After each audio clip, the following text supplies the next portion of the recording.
Here's a quick update on the weather here for the lower 48 in North America. Let's take a look at what we have here in Texas.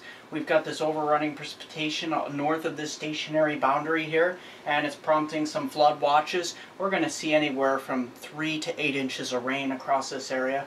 And here in the Pacific Northwest, we've got a system moving in. That'll bring some spritzels of rain moving into the area, and high pressures building into the east. Waiting up here in southern Canada is bottled up all this cold air north of this stationary front.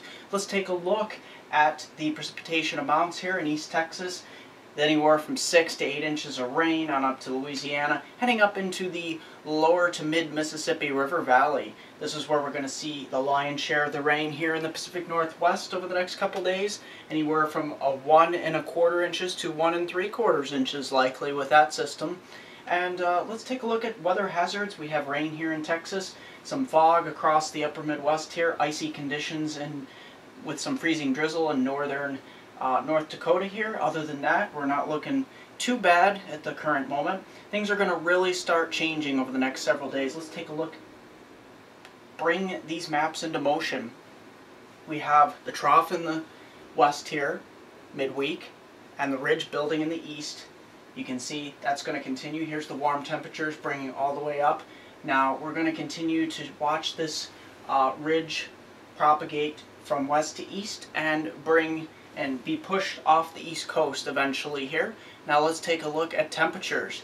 Here's the temperatures this weekend. 60s all the way up to the nation's capital. Here we have 60s building across the Tennessee River Valley.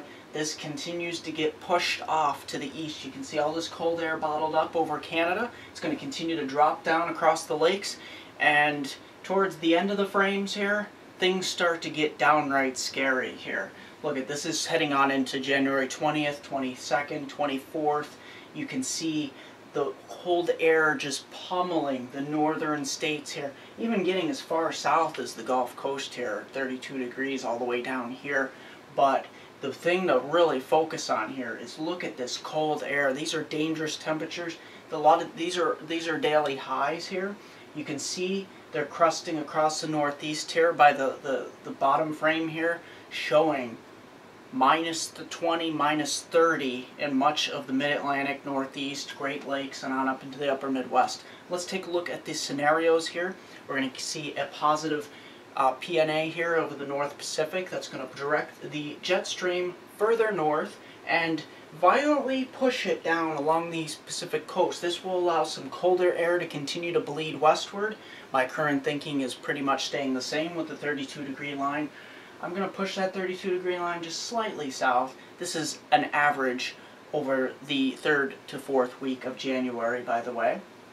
And we're going to continue those really bitter cold temperatures across the northeast with the jet stream just off the coast of the east coast of the United States, and a negative NAO up here, a blocking pattern here off the North Atlantic and eastern Canada. Now there's no long-term systems for me to focus on as far as low-pressure systems.